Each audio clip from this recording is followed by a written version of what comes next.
He was just the delivery guy, much younger, someone I saw a dozen times before without a second thought. But that afternoon, when he crouched to pick up a package and I, on impulse, asked him to bring it in, the air shifted. He looked up, a knowing stillness in his eyes, and as his shoulder brushed mine, stepping over the threshold, the quiet of my house was shattered by a possibility I hadn't dared to imagine. Welcome to Hidden Love Stories, where sometimes the most profound connections ignite in the simplest, most unexpected moments. Today's story is a quiet exploration of unspoken attraction, a dance of hesitation and invitation between two people who perhaps shouldn't but do. What happens when a casual request opens a door to something more?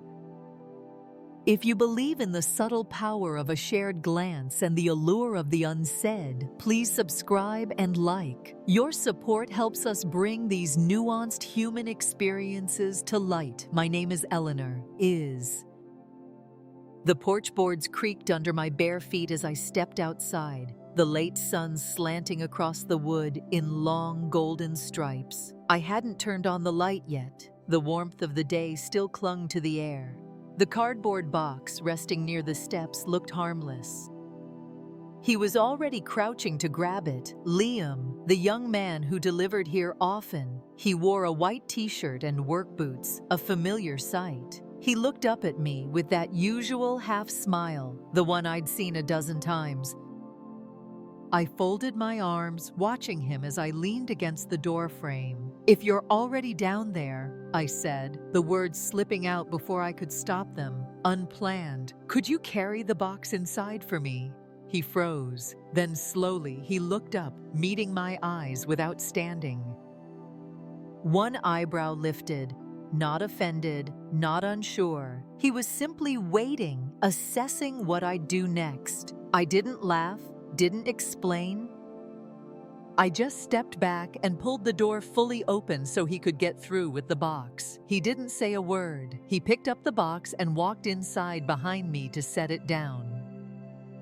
His shoulder touched mine as he passed, and the house no longer felt as quiet. I closed the door behind him. I stayed near the door for a moment, watching him settle the box. He stood still for a second, the box still in his arms, as if waiting for me to say something. I didn't. I just tilted my head toward the living room. He moved, and I followed him in. The sun was slipping lower, turning everything gold. He set the box down near the side table, carefully, almost deliberately, but he stayed there for a moment, as if thinking. I stayed near the doorway, watching him before heading to the kitchen. "Water?" I asked, already reaching for a glass. "Sure," he said, his voice calm, like he had nowhere else to be. I had a feeling he was still watching as I walked. The hem of my sundress brushed just above my knees, moving gently as I crossed the room. No shoes. Too warm. I leaned to open the fridge, and when I turned back with the glass, he had stepped over to the counter.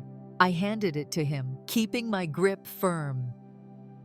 He drank, then set the glass down. "Nice place," he said. "Quiet." "Thanks," I replied, leaning back lightly against the counter. "You in a rush today?" He shook his head slowly. "Not if I don't have to be."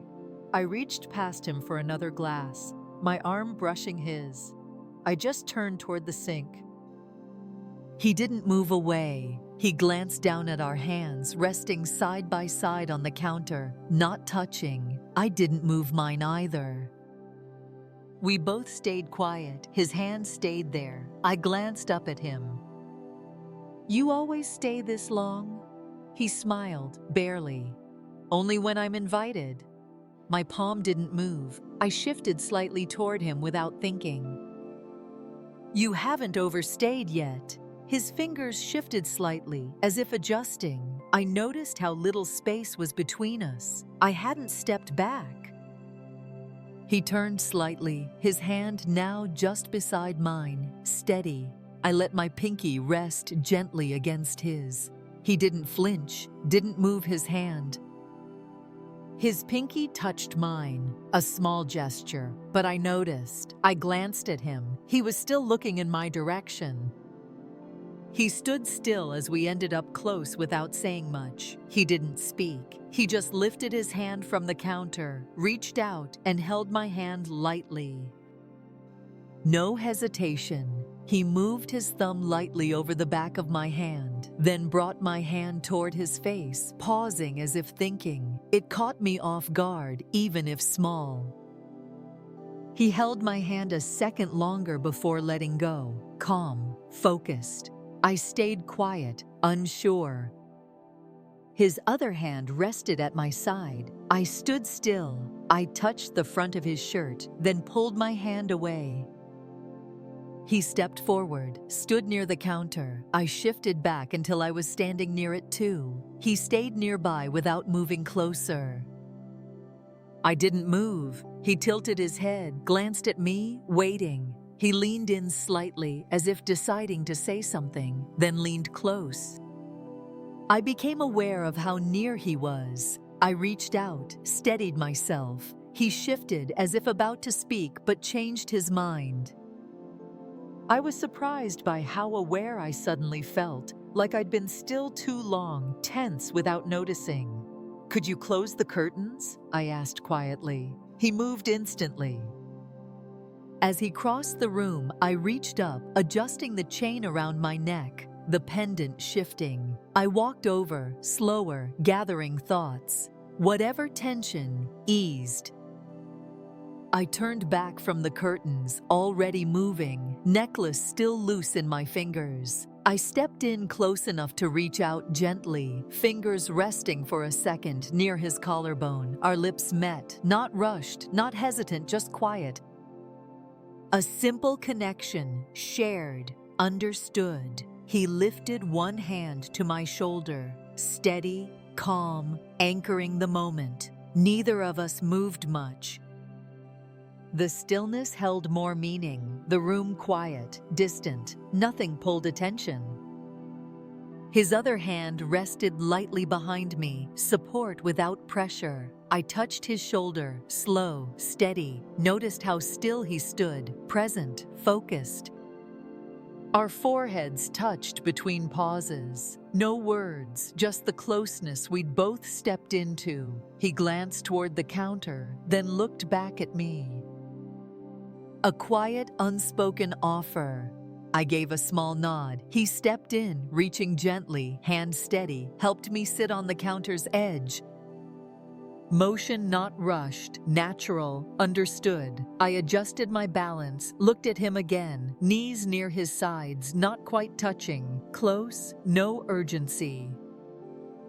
My hand lifted, brushing his temple, guiding his gaze to mine. When we kissed again, slower, thoughtful, familiar, even in its newness, nothing else moved. Stillness carried unsaid weight. My hand settled on his shoulder. He rested one near my side, not holding, just there, as if not going anywhere. Room quiet. Whatever built didn't need words, movement. Already there, steady, shared, understood. An unspoken invitation, a shared stillness. What happens when two people allow themselves to simply be in a moment of quiet connection? If this story of subtle intimacy resonates with you, please consider subscribing to Hidden Love Stories and liking this video. Your support helps us bring more such narratives to light. He pulled back just enough to meet my eyes. I nodded, a small, quiet gesture that said everything. He reached out, helped me down, steadying me gently.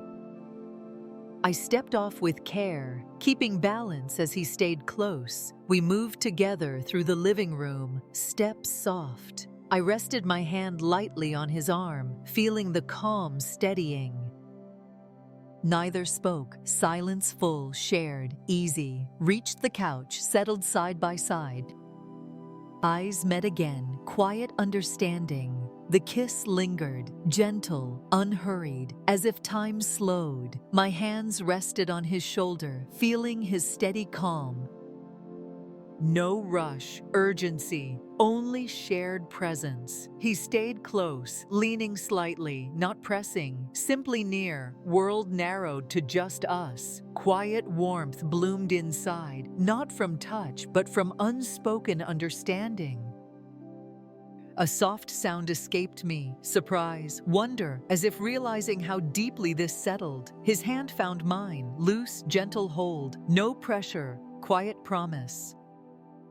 Room faded, calm hush. Nothing else mattered but shared stillness. Head tilted back, eyes fluttering closed, soaking quiet, closeness, being truly seen.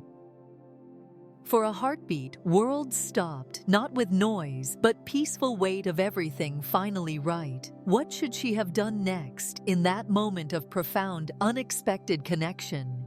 This story, a dance of quiet gestures and shared silences, leaves us wondering about the next step.